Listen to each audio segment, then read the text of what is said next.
Welcome academics to Student Express, where we produce videos so you can stress less. Today we'll be continuing our APUSH review with Unit 2. Unit 2 covers the rise of British colonies from Jamestown in 1607, where our period starts, to the eve of revolutionary tensions in 1763. In this period, Britain became the dominant colonial power in North America, but differences in economics and society, and competition with France and Spain led to both the cooperation and conflict between Britain and the colonies. By the end of the period, British victory over France brought new opportunities for colonists and new restrictions that created resentment.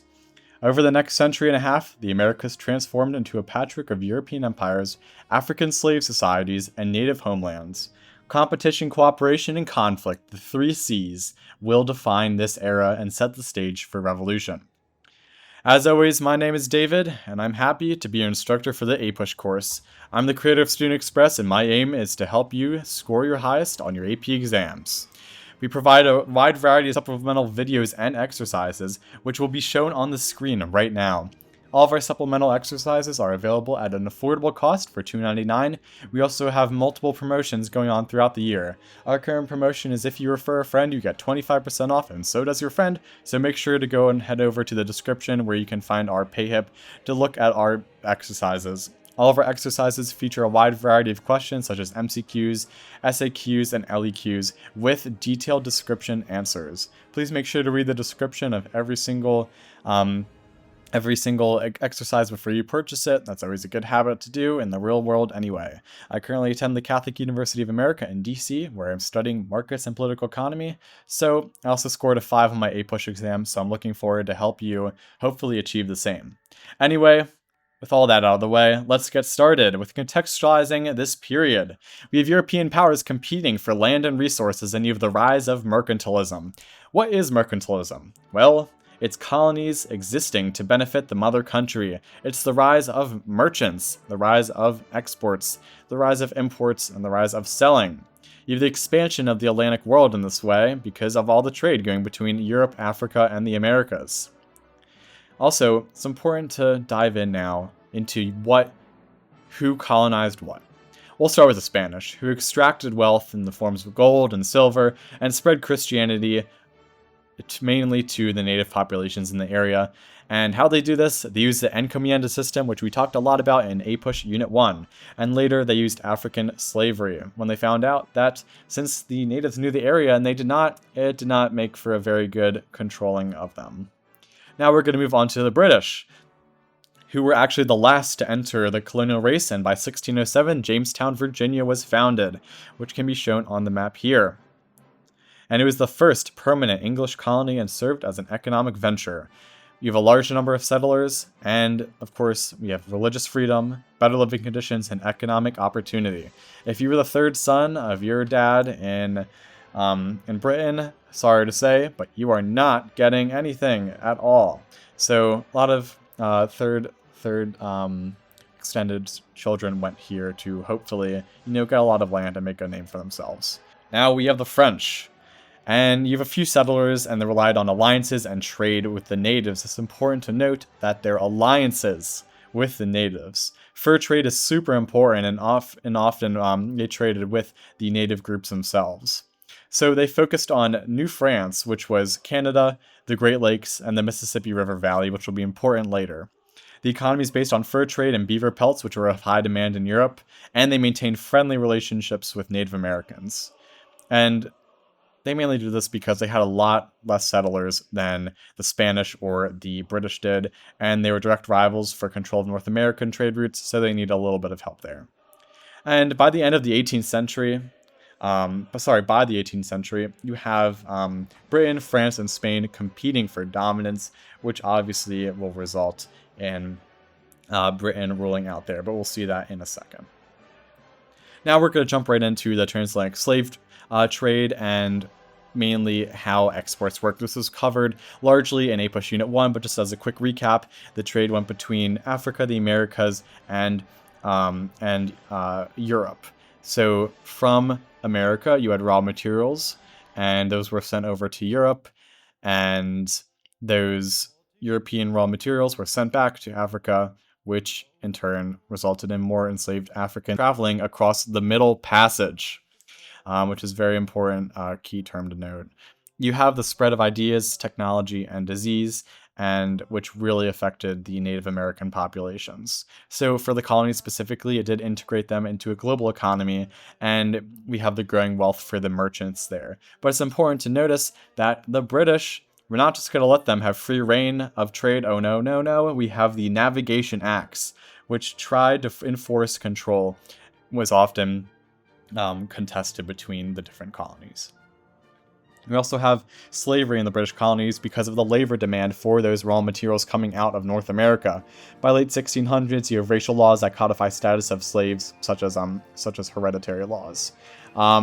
You have few slaves in New England, mainly used for maritime labor. In the middle colonies, you have a mix of free and enslaved labor, but in the South and West Indies is where you see a majority of the enslaved Africans there. They do have their cultural and religious autonomy preserved in some areas, but a lot they are attempt to be converted into a more European way of life.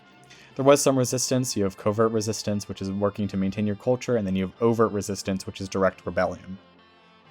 Now, interacting with the native peoples, you have a variety of interactions between the colonists and the native tribes.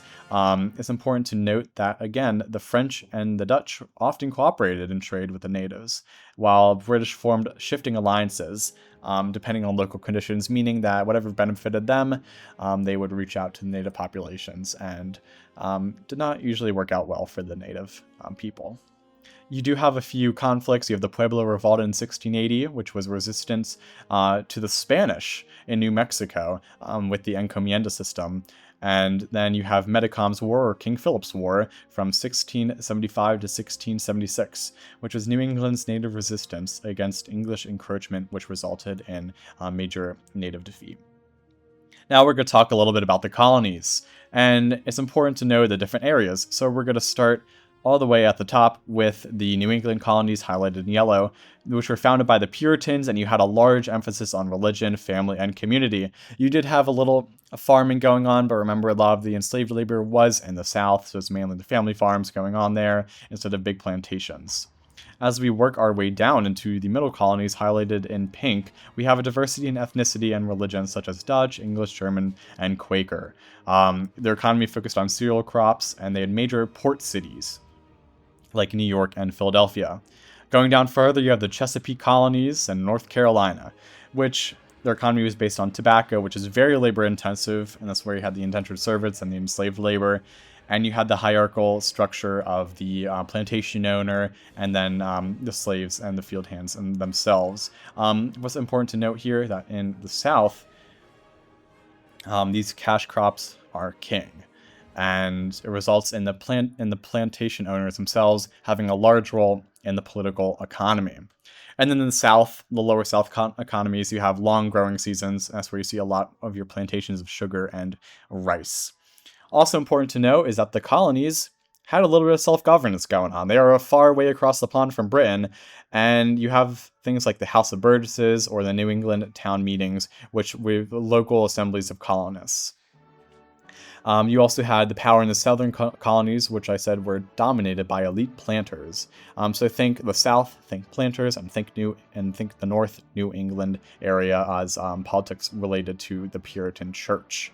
We also have some intellectual advancement going on. We have growing of pluralism, which is religious and ethnic diversity, and we have the First Great Awakening from 1730s to 1740s, which is the evangelical religious revival across colonies, which challenged the established churches and encouraged individual piety. This also resulted in the spread of Enlightenment ideals of natural rights, self-governance, and reason, which of course will relate highly to the American Revolution. And finally, we have the Albany Plan of Union of 1754, which is proposed by Benjamin Franklin during the rising tensions with France. And it sought to create a unified colonial defense plan and coordinate with some of the native populations, but this was too early for his time.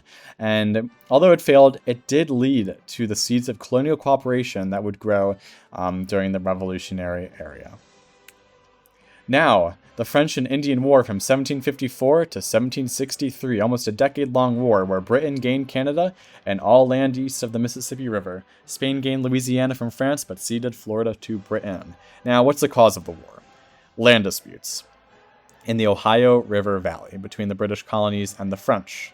The French were backed by the natives. Remember, we have the native people's alliances, and then the British, of course, had the colonial militias plus their own troops from Britain.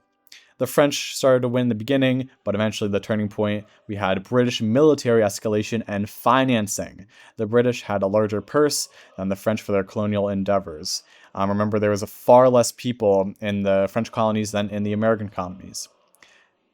In the British colonies, rather. You have also the Treaty of Paris of 1763, which is highlighted on the screen, which I said before. And we have some consequences to this, which is now that Britain dominates most of North America, but it will prove to be a challenge to govern all this land and keep control over it, which of course we know did not end well for them. Moving on, we have Pontiac's Rebellion of 1763.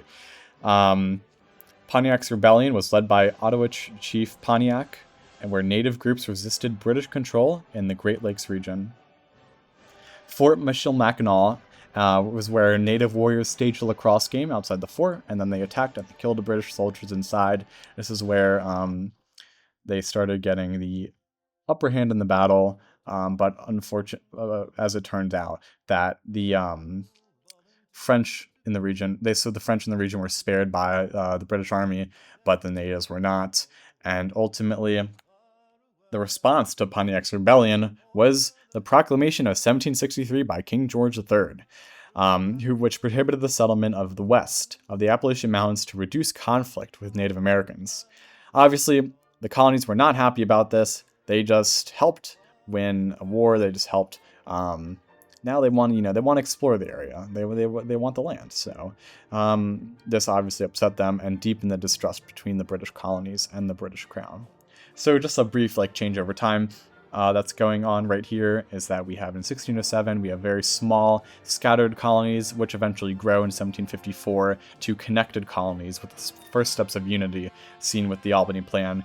And in 1763, we have the success of the French and Indian War, which gave Britain the huge territorial gains. But it also sowed the seeds of early revolution, transforming the loyal subjects into increasingly resistant colonists. By 1754, tensions are beginning to simmer beneath the surface, and they're going to boil over in our next period, which we'll be covering in Unit 3, which covers 1754 to 1800. We'll also be covering some MCQ and SAQ questions in this video. So if you do not want to stick around for that, thank you so much for tuning in. Make sure to check out our description for our supplemental AP video resources. But thanks for tuning in. We hope to see you in the next video. Otherwise, you can pause the video and take a moment to read the question, but I'll read it out myself and give an explanation of the answer. Which of the following best describes the economic relationship between the American colonies and the Atlantic world during 1607 to 1754? So let's get our trusty pen here, and we're going to look at some things. Best describes the economic relationship between the colonies and the Atlantic world during this time period. Time periods are pretty important in APUSH. Being able to know, when things are going on is always a good idea. Maybe you don't have to know, exactly what year, but it's good to have a general idea, like what happened in Unit 1, what happened in Unit 2, etc. So we're going to look at the questions, or the answers. A. Colonies operated independently with minimal European trade.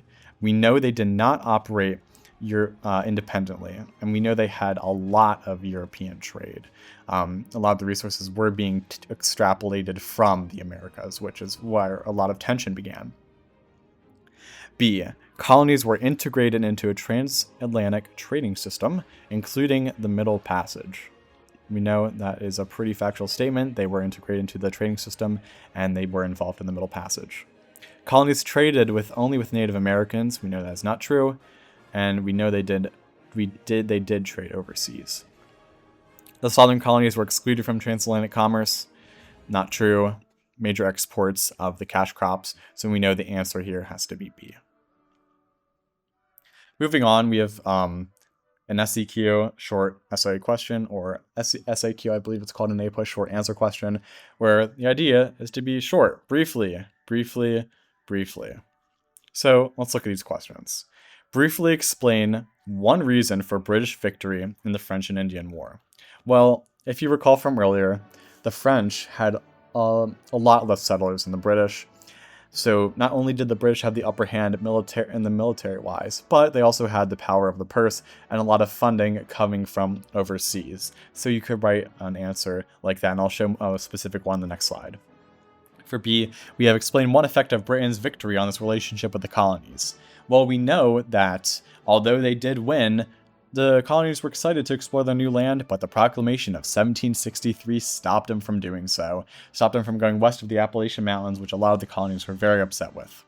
And then one way Native Americans responded to Britain's victory in the war, we know that there was some resistance with Pontiac's rebellion, which ultimately fell through and led to their, although it wasn't immediately the defeat of the natives, it did eventually result in their loss. So here are some example questions. You can pause and take a minute to read them. A, one reason for Britain's victory was its ability to commit more troops and financial resources. You don't need to know this part. Which turned the tide against the early French gains in the war. B, Britain's victory led to territorial expansions, but also policies like the Proclamation of 1763, which angered the colonists. And C, Native Americans, led by Pontiac, resisted the British through the coordinated attacks as Pontiac's rebellion. It's important to say these keywords here, and you should get all the points necessary for your SAQ. Thanks so much for tuning in for APUSH Unit 2. Next up will be APUSH Unit 3, period 1754 to 1800, and one of my favorite periods because I am a big geek about the Revolutionary War. I think it's quite fascinating, and I hope you do too. Anyways, make sure to tune in on our next video, and make sure to check out the link in the description for any resources that you would so like. Make sure to read the description of the resources, and I hope you all have a good rest of your day.